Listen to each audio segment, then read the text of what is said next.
Hello, mic test, sound check. Hello, mic testing, 1, 2, 3. Hello, mic testing, 1, 2, 3.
Okay, good evening everybody and welcome to this opening press conference from our media centre here in Al Wakra. Apologies for the slight delay in beginning. There's quite a few here, so what I'd ask in terms of housekeeping rules, if you can just raise your hand, and before you ask a question, if you can just state your name and who you work for as well. If we can limit to sort of a couple of questions each, that'd be much appreciated so we can get around as many of you as possible. We'll start with Rob Dorset from Sky News. Rob, when you're ready. Yeah, let's get to it.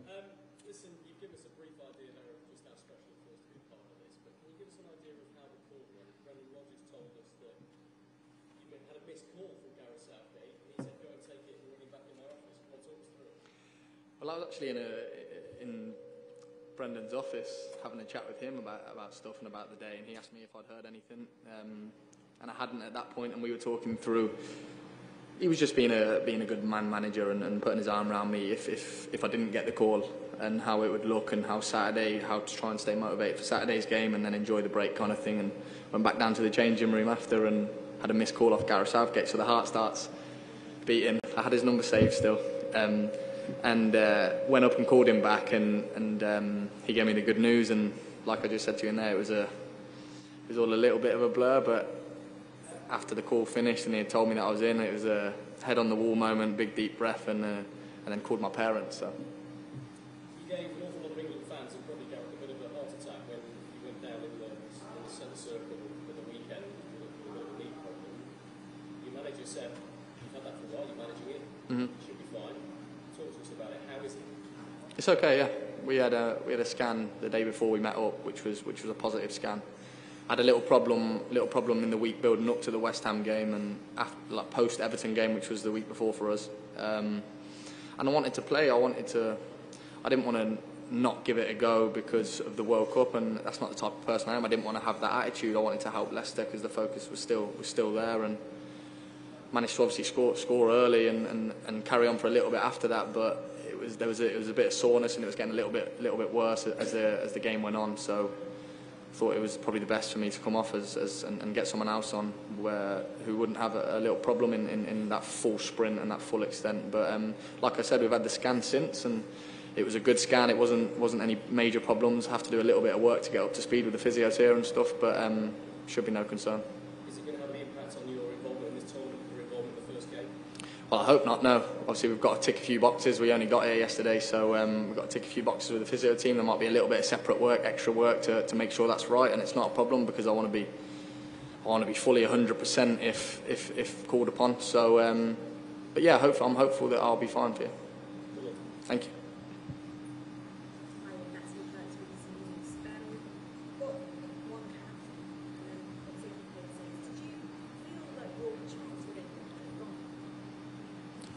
No, I never felt like it had gone.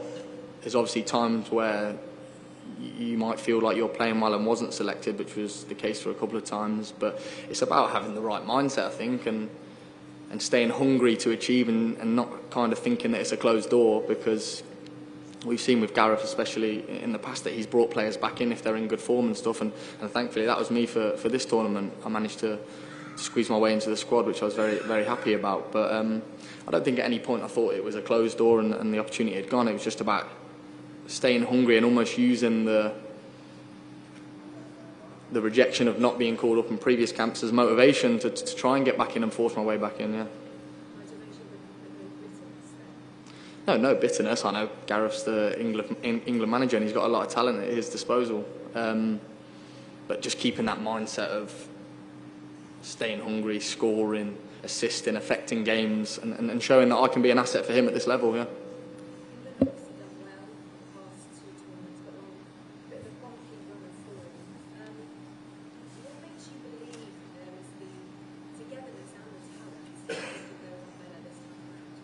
I think we've all seen England at major tournaments in recent years, and they've been brilliant. I mean, at the Euros, you could see there was a feel about the Euros and in Russia that the togetherness was all there for everyone to see, publicly, in-house, and coming back into the squad and meeting up in the first few days. It's been the same sort of thing, and you can feel it. You know, there's a real good energy, and you've obviously heard ex-players in the past talk about maybe when they met up with England in previous years about it being a bit I don't know, the atmosphere not being right, maybe a little bit of rivalry from certain clubs, but there's just no feel of that here. There's such a good group, such a young, well-balanced group of young players and experienced players, and I just don't think that'll be a problem.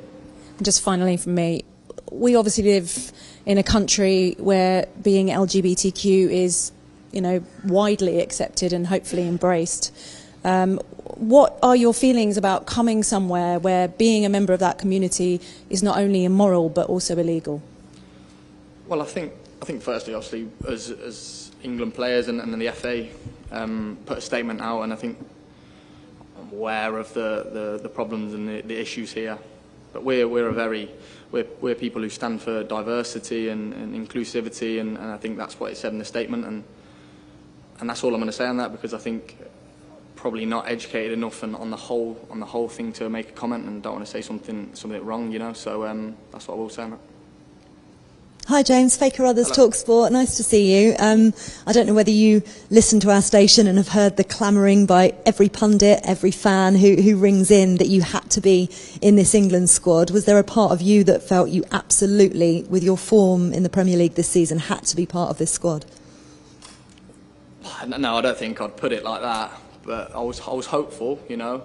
The one thing I always say when I've been talked about my exclusion from the squad was that the one thing I can control is my form and what I do at Leicester, and that is what I'm in control of, and the rest, I always said, will take care of itself, and then it leaves the decision with the England manager whether he wants to pick me or not. And thankfully my form has been good enough, and people at TalkSport or wherever have been talking, but it's all noise, you know, and I just tried to stay focused. I think that the best chance I could have given myself to get in the squad was just staying focused on what I was doing at Leicester, and it's worked out. It's worked out all right, because here I am. Yeah, it certainly has. What's it like when you hear that the England manager is coming to watch one of your games leading into a major tournament? What's that like as a player? Well, I think you don't actually hear it. I don't think I've ever been at a game where I've known that Gareth's been there, to be honest, until after it. Someone might say, "Oh, Gareth Southgate was here today," or you might see it if they zoom in on the stands or something. I don't think I've ever actually gone into a game knowing Gareth is going to be there, and I'm not sure how I'd feel, because I don't think I've been in that situation. Just finally, saw you guys all earlier doing all your green screen media things. Everybody seemed very, very chilled out. The question I get asked every time I go on air is, what's the mood like in camp? So let's hear it directly from you instead. The mood's brilliant, you know. We've come out here, we've got an absolutely fantastic hotel. The team we have here at the FA in England is second to none. The setup we've got in our hotel is absolutely brilliant, all down to the finer things, like the little touches, like checking into my room, and there's like little framed pictures of my little boy and my family and my mum and dad that they do, and just the little things like that. So and like you said, you saw the media stuff earlier. Everyone's in good spirits, a lot of excitement, and can't wait to get going. Yeah. Brilliant stuff. Thank you, James. Thank you. Hello, James, Caribbean Sport. You said after you spoke to Gareth, the next thing you did was pick up the phone to your mum and dad. What was that conversation like after all you've been through? Well, my dad actually cried, and my dad's not a crier. I don't think I've seen my dad cry for years, you know. Happy tears, of course, because your family and your parents, they're on this journey with you, you know. It's so when sometimes you might feel, when in previous years I've been left out of squads where I thought I might have had a chance, the disappointment of that is spread across the family, because your family want what's best for you, and so, but on the opposite end of the scale, the happiness comes for them as well. And my mum and dad, actually, the day of the announcement, the Thursday I think it was, after training I actually wanted to go see them in person. I went home back to Coventry and had dinner at home with my mum and dad and my little boy and my partner. So because I wanted to see, because that's a moment that I'll cherish forever, you know. After that phone, the actual phone call was a bit of a blur. Like, I couldn't tell you what Gareth said, to be fair. It was just all very heart-in-mouth moments. But I wanted to see him, give my mum a big hug, and it was a special day for all of us. And like I said, one I'll definitely never forget. It's quite poetic. You talk about being with your little boy for that moment. When you posted that photo 5 days ago with the face paint of you, I think, was it a Beckham head shave? That's an iconic moment, that free kick with David Beckham, not on the World Cup stage, but got into a major tournament, and we know you're very good at those set pieces. What will it mean to you to step up and execute something like that on the world stage? And you do it so coolly. are you going to be able to manage with this stage? Yeah, well, firstly, I'm not sure it was the Beckham hair shave. I think it was just barbers quite expensive, and mum and dad probably couldn't afford it. But because my mum used to get the clippers out every couple of weeks, and it was a number 2 all over. So, but the moment like you spoke about, like Beckham and set pieces, moments like that, they stick around forever. Like how many times have we all watched Beckham's free kick versus Greece to send us to a major tournament, and moments like that, they're the moments that you literally dream of. They're the ones that, if it could go perfectly to plan, they're the moments. And major and big moments like that in major tournaments are the special ones that get replayed for years and years, and you go down in history. So to get one like that would be absolutely unbelievable. But that'd be the real pinnacle and a real dream. Yeah. You can get them crying at home after saying something like that. Everyone's getting so excited. What did Gareth Southgate say to you in that huddle? It's such a change, isn't it? The heat, the palm trees. It will be 20 degrees Celsius in the stadium, thankfully. But what did he say in that huddle? You were there for a long time. What was his message to you all? You mean out on the pitch today? Yeah. Yeah. Well, Steve spoke, Steve Holland, about a little bit about the training, what we would do, and then what it'd mean to go deep in this tournament and what it's going to take. And it's going to take a lot. There's so many nations that are strong, and how focused and dedicated we're going to have to be to the cause, and we all know that. We're all on the same page, so we're all excited. Steve Scott. Steve Scott from ITV News. I just wondered, obviously the lead-in to the action starting is so short this time, unusually. What has Gareth said about that and how you're going to have to approach this week? Well, Steve actually said today, I think to the last tournament there was 28 sessions from the last game, from the meet up to the first game, whereas this is going to be like 4 or 5 or whatever, which is obviously different, but it's new to everyone. You know, we're not actually sure how it's going to fare, because you don't know. It's the first time there's been a mid-season World Cup like this. So, but it's about, the good thing is that a lot of the lads have been playing and are in good form and regular minutes at club football. So it's not exactly like they're going to need a lot of time to get up to speed. Majority of the lads play in Europe as well, where the games are every 3 to 4 days. So I don't think it's going to be a fitness problem, anything like that. It's just probably the preparation is not as dragged out over 3 to 4 weeks. You're straight in, and you need to, probably more important, that you need to hit the ground running, because there's not as much time to prepare. Yeah. Yeah, and you don't get the benefit of playing together. Yeah, exactly. There's no friendly games. There's nothing like that.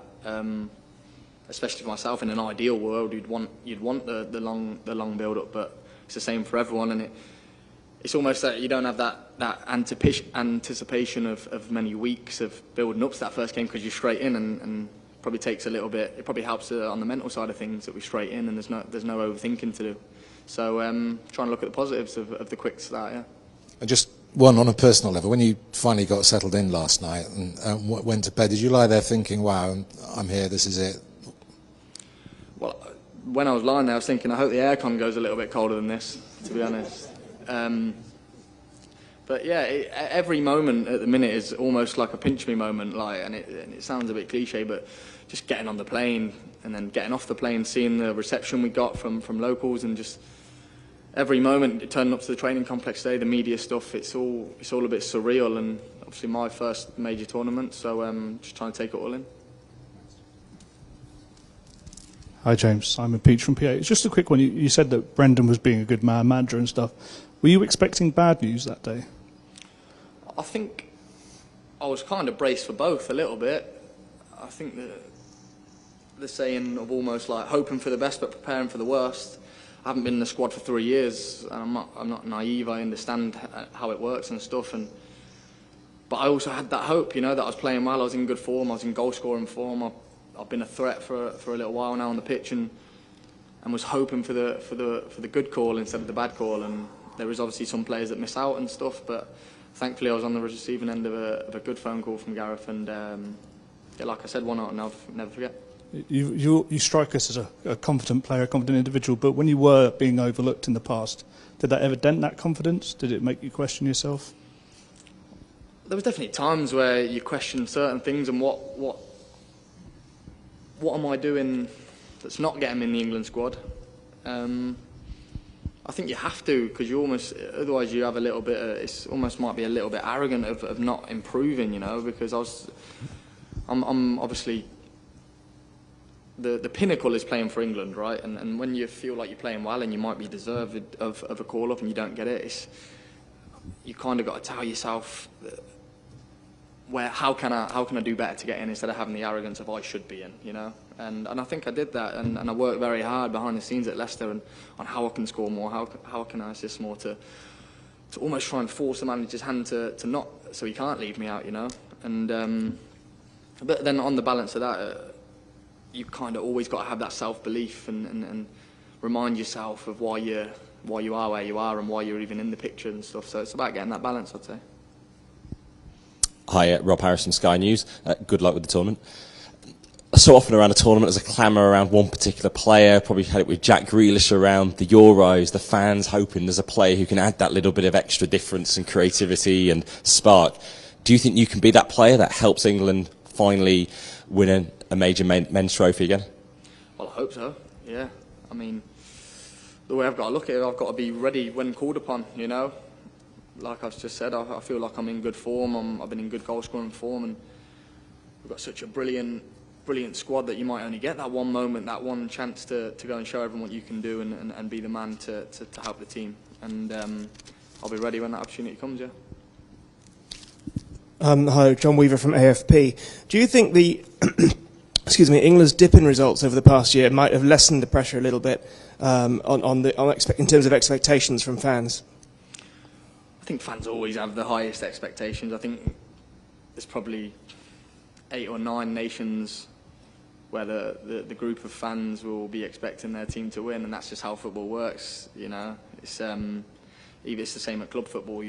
The fans always have very high expectations, probably too high at most clubs, because that's just how it is, and fans always want to see the best for the team that they're supporting. So. Listen, we know the expectations are high, and in the last 2 major tournaments have been absolutely brilliant. The boys have semi-final and then a final. There's only that one step further that you can go, and that's winning it. So they're right to have high expectations. We've got a brilliant group, and hopefully we can go all the way, yeah. Okay, guys, we'll conclude the live section there, and we'll move on to a very short section embargoed until 10:30 p.m. UK time today. John Cross. Hello, James. John Cross from the Mirror. Hello. I was just going to ask you briefly, you touched on the air conditioning, and we always know that Qatar's hot, obviously. But has the temperatures surprised you? And what do you think the sort of, I mean, it was similar training time today for the first time kick-off, wasn't it?